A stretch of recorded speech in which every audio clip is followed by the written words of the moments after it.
Bonjour à tous et bienvenue pour ce nouveau rendez-vous de rencontre. Cette semaine, nous allons aborder un sujet dont une femme sur trois est victime, le cancer du sein, avec le témoignage de Julie Vivien. À l'automne 2021, Julie Vivien met un terme à sa carrière d'assistante de vie en gérontologie en vue de suivre une licence en alternance afin de devenir formatrice médico-sociale. Mais le 17 décembre 2021, le corps médical diagnostiquait un cancer du sein à la quadragénaire Malouine. Cela bouleverse sa vie et ses projets. Julie nous raconte tout cela à travers un livre témoignage, Jour Zéro, une histoire de sein mais pas que, en auto-édition. Bonjour Julie Vivien, et qui est Julie Vivien ? Bonjour Franck. Qui je suis ? Alors je suis une Malouine de 47 ans. Actuellement, je suis formatrice médico-sociale.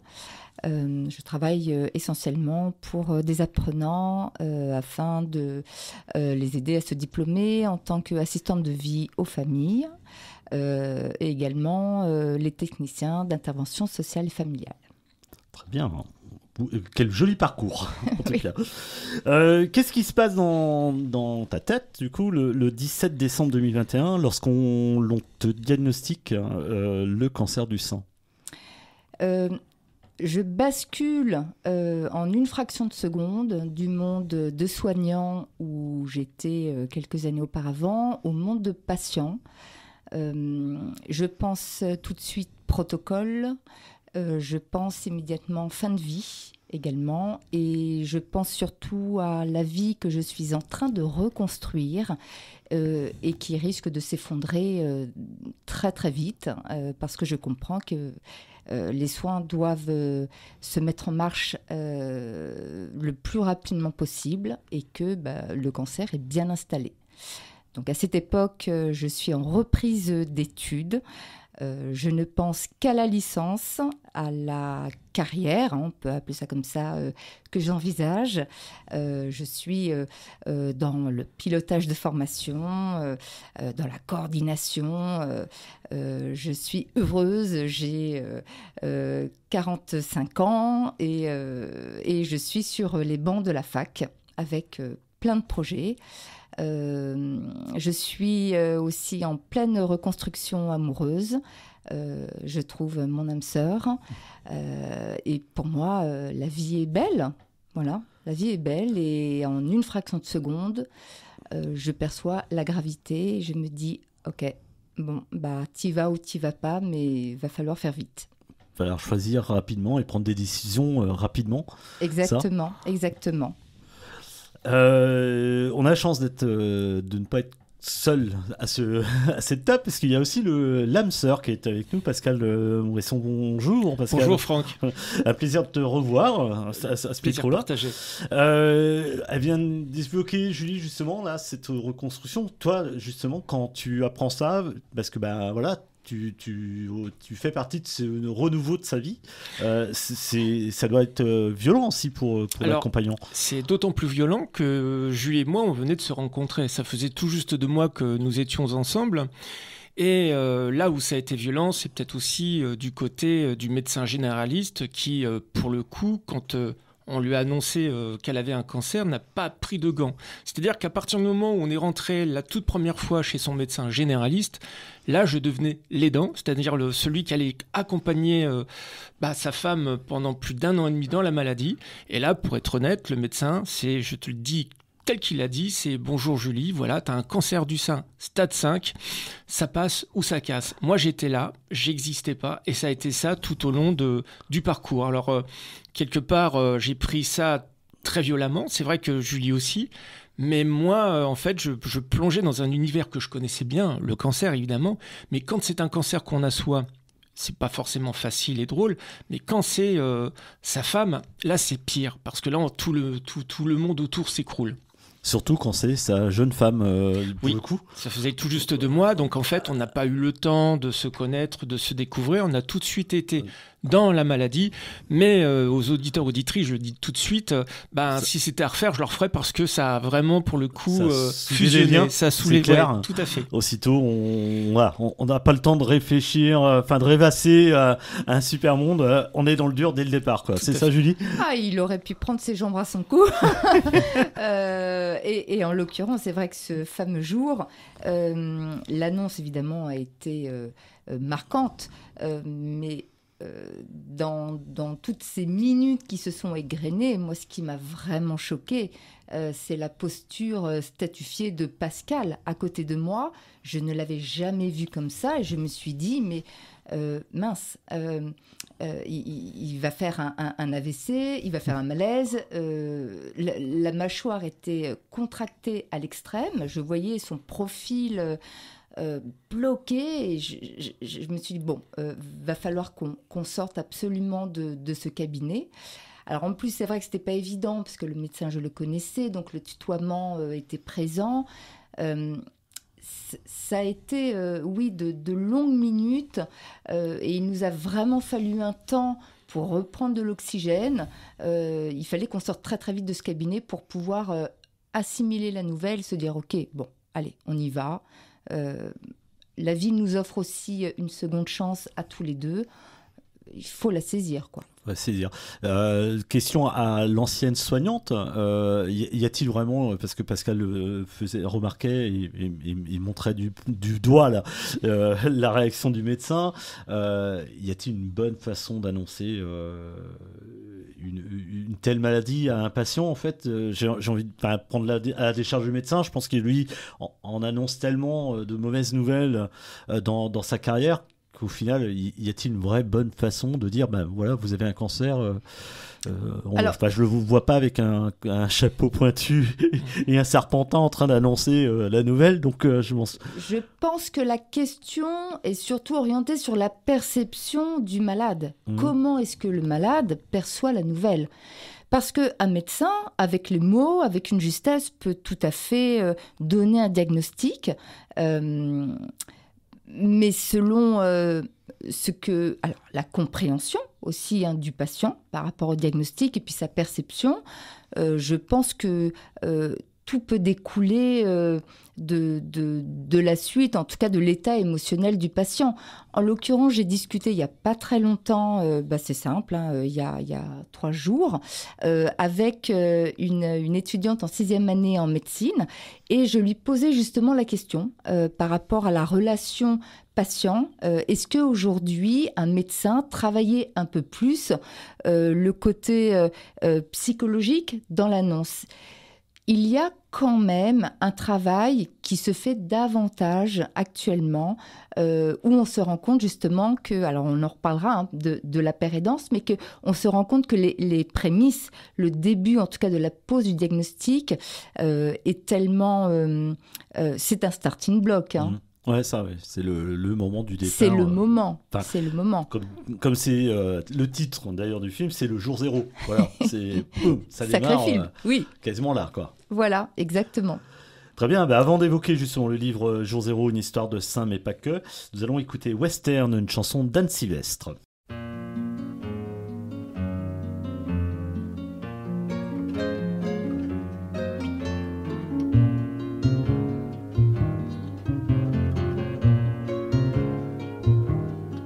Mais tu le sais, Jeanne, ils vont peut-être en faire un drame.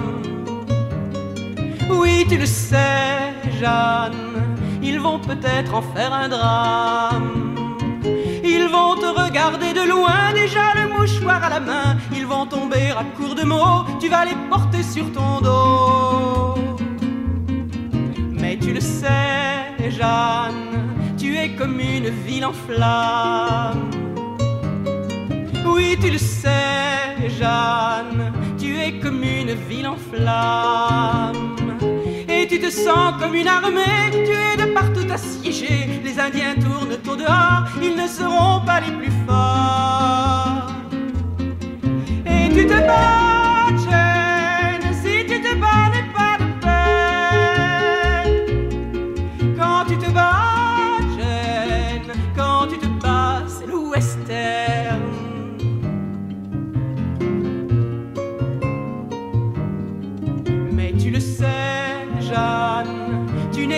déjà plus cette femme. Oui, tu le sais, Jeanne, tu n'es déjà plus cette femme qui s'arrangeait de ses amours et qui ne comptait pas les jours, qui pensait bien tranquillement vieillir en prenant tout son temps. Tout a changé, Jeanne, et maintenant tu prends les armes. Tout a changé, Jeanne, et maintenant tu prends les armes. Si les Indiens et leurs faux dieux ont allumé un soleil bleu, si dans tes veines ils ont planté plus d'une flèche empoisonnée, toi tu te bats, Jeanne, si tu te bats tu es une reine. Quand tu te bats, Jeanne, quand tu te bats c'est le western.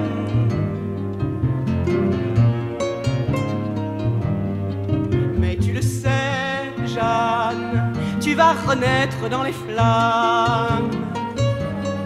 Oui, tu le sais, Jeanne, tu vas renaître dans les flammes. Tu peux le dire à ceux qui t'aiment, tu ne seras jamais la même. Pour mieux tenir ta carabine, déjà tu ressembles à Birkin. Mais tu le sais, Jeanne, ta vie n'est pas un mélodrame. Oui, tu le sais, Jeanne, ta vie n'est pas un mélodrame. Pas plus qu'un dessin animé, et dans ton western endiablé, tu apprends les armes en main, que tu peux vaincre les Indiens. Et tu te bats, jeune, si tu te bats, finis la peine. Quand tu te bats, jeune, toi tu te bats dans ton western. Toi tu te bats dans ton western. Toi tu te bats dans ton western.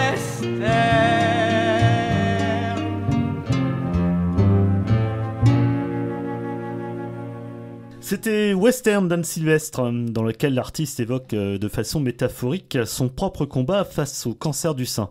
Cette semaine dans Rencontre, nous évoquons le cancer du sein avec Julie Vivien qui témoigne de son expérience dans Jour Zéro, une histoire de sein mais pas que, en auto-édition.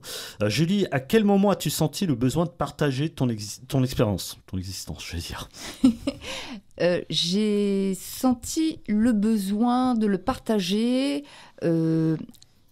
quasiment au début de mes soins. J'ai commencé ma chimiothérapie le 1er février 2022 et j'avais envie de trouver des ressources pour pouvoir avoir des détails sur ce qu'on allait me faire. Alors j'ai ma maman 2 ans auparavant qui déclarait également un cancer du sein.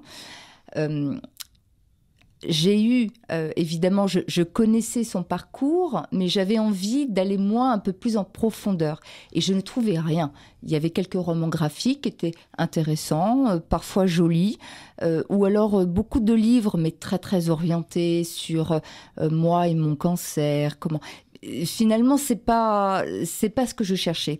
Et j'ai eu l'envie de reprendre mon clavier pour écrire. Alors, j'étais quand même en pleine licence, mais je me suis dit non, il faut absolument que j'y aille.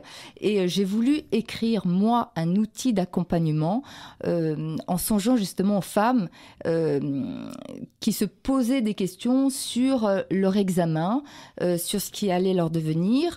Et puis, il y a aussi une chose importante, c'est que j'ai continué en fait mes études.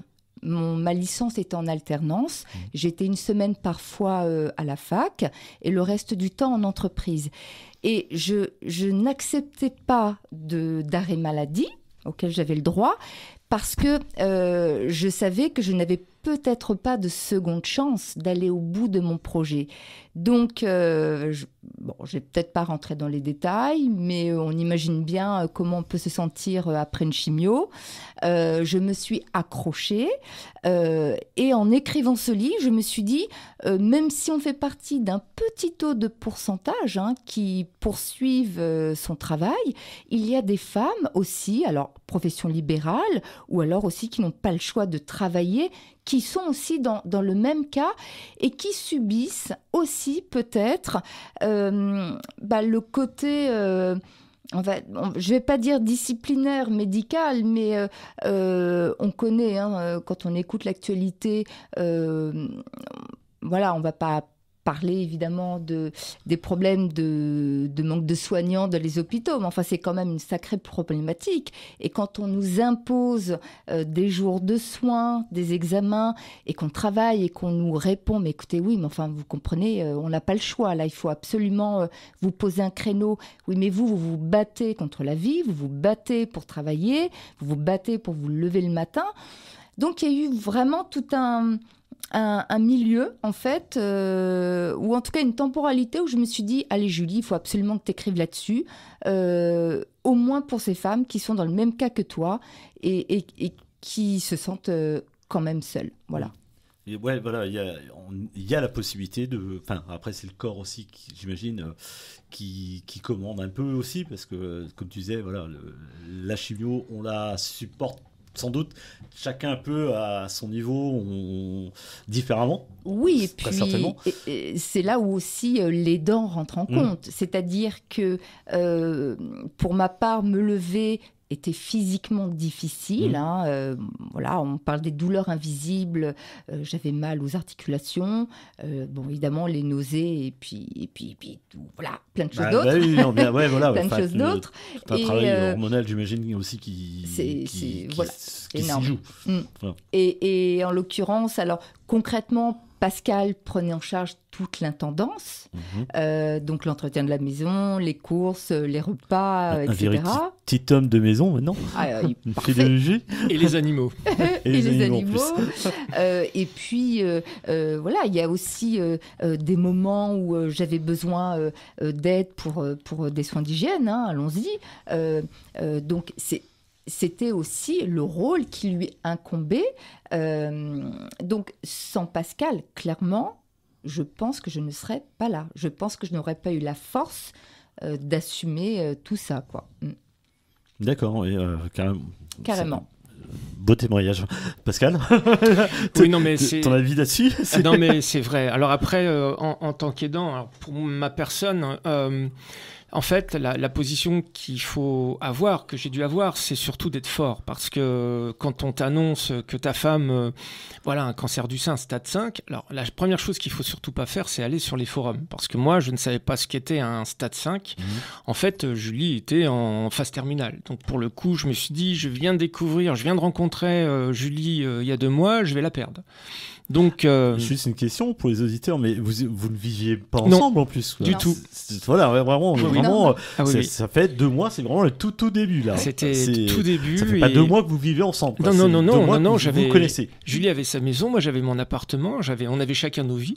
Et c'est vrai qu'à partir de là, de toute façon, il faut être fort. C'est le moral, c'est aussi de se dire que on a un rôle à remplir et ce rôle, je suis fier de l'avoir rempli parce que c'est pas forcément facile. C'est pas forcément facile parce qu'on peut se lever aussi le matin en se disant ça peut finir demain. C'est vrai que je te cache pas que cette idée, je l'ai eue très souvent et même après parce que ce qui est incroyable avec cette maladie, c'est que même si on te dit voilà c'est fini, il y a toujours 5 ans à attendre et donc on se dit toujours ça peut revenir. Donc on n'est jamais tranquille parce qu'il y a toujours cette épée de Damoclès. Donc c'est pour ça qu'il faut vivre, il faut vraiment profiter de la vie et c'est vrai que s'il n'y avait pas eu cette maladie, peut-être que maintenant nous vivons ensemble. Alors peut-être que Julie n'avait pas été malade, peut-être que j'aurais mis plus de temps pour emménager.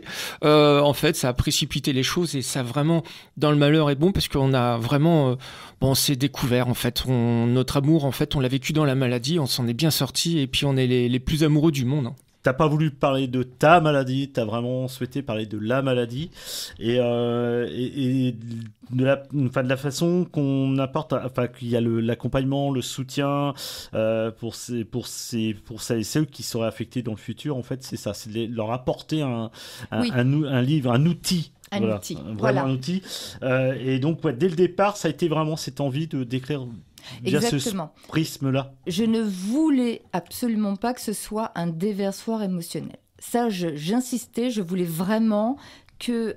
alors là, en l'occurrence, on parle du cancer du sein, mais je voulais vraiment que la personne soit aidante ou alors, dans le process de soins, puisse dire, OK, je ne suis pas seule. 2, bah tiens, moi aussi j'ai une IRM. Ah ouais, bah tiens, mais en fin de compte, l'IRM, ah mais je pensais que ça se passait comme ça. Ah bon, mais pour le cancer du sein, ah bon, il va se passer ça? Ok, bon, j'ai une chirurgie, on va me poser par exemple une chambre implantable. Bon, on écoute l'anesthésie qui est charmant, hein, l'anesthésiste, qui vous dit, bon, c'est en ambulatoire, vous en avez pour 30 minutes, etc. Ok, d'accord, oui, mais... Alors, dans certaines conditions, parce que pour ma maman, ça a été différent, l'anesthésie a été une autre manière de faire. Mais toutefois, si en tout cas c'était la mienne, il faut aussi se dire, voilà, la demi-heure, voilà ce qui se passe. Ou, en l'occurrence, le médecin, avec toute proportion gardée, pourra nous donner évidemment un tas d'informations, mais il ne nous donnera pas justement l'extrême détail qu'il nous faut, dont on a besoin pour nous préparer. Et en l'occurrence, la pérédance dont je fais part dans le livre est pour moi un atout majeur dans le justement, on va en parler là, de la pérédance. Tu évoques de l'importance d'être entouré, donc on en a beaucoup parlé là déjà avec Pascal, mais tu parles également de la pérédance, et donc là, moi ça m'a perturbé au début, la pérédance. Je pensais justement que c'était l'entourage, le conjoint en particulier, et en fait, pas du tout. C'est pas du tout. C'est même pas la famille en fait. C'est une tierce personne, mais qui est dans la même situation que toi. Exactement. Qui a la même pathologie. Alors, on retrouve beaucoup de pérédance sur un plan psychiatrique. Toutefois, la Ligue contre le cancer actuellement, parle également de patients ressources, mais on remarque qu'entre patients de même pathologie, on aborde parfois des sujets tabous ou des sujets douloureux, ou alors on a besoin de conseils, d'un accompagnement, quelque chose de précis qu'un médecin, qu'un infirmier ne peut pas forcément nous apporter. Et la pérédance, je l'ai connue c'est simple, hein, j'ai une échelle de temps qui est parfaite maintenant.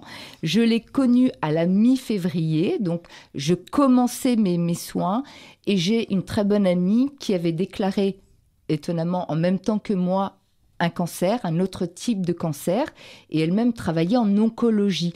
Et un jour, elle m'appelle, elle me questionne sur la pose de la chambre. Et je lui dis, mais écoute, pourtant...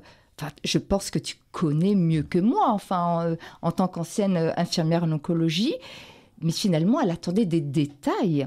Elle attendait des précisions parce que elle en avait la trouille. Elle avait la trouille de cette chambre, petite opération. Hein, pourtant, une demi-heure, voilà, c'est pas en ambulatoire en plus. Et là, je me suis dit, ok, d'accord, je vais lui apporter des détails de ma chirurgie. Et en l'occurrence, elle a pu se préparer elle-même. Donc, ça a été le même process que le mien. Et ça l'a soulagée.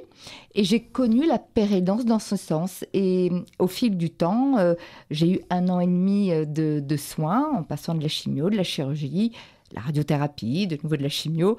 Et pendant cette année et demie, j'ai pu rencontrer des patientes vivant la même chose, et on a pu aussi s'échanger des conseils qui nous apportent. Et sur un plan médical, aujourd'hui, on se rend compte que la pérédance est majeure. Est importante. Merci beaucoup pour toutes ces belles informations en fait. Je rappelle, c'est le livre en auto-édition. C'est un choix, c'est subi ça par contre c'est un autre débat. C'est un autre débat. Je t'inviterai alors pour la difficulté d'être édité. C'est ça. Voilà. Et donc voilà, c'est Jour Zéro, une histoire de sein mais pas que. Déjà le titre est évocateur parce que j'ai Pascal qui veut me dire quelque chose. Vas-y Pascal. On peut trouver le livre au porte-plume Malouin. Ah, au porte-plume à Saint-Malo, mais bien sûr, sans doute, sur les réseaux, sur les sites de vente direct, voilà. Sur Internet. On va pas citer de nom pour pas vexer justement le porte-plume, entre autres. Et puis peut-être on commande auprès de vos libraires. Exactement. Je pense qu'ils peuvent le trouver facilement. C'est Julie Vivien, c'est Jour Zéro, une histoire de sein, mais pas que. Merci beaucoup Julie. Merci Franck. Ciao.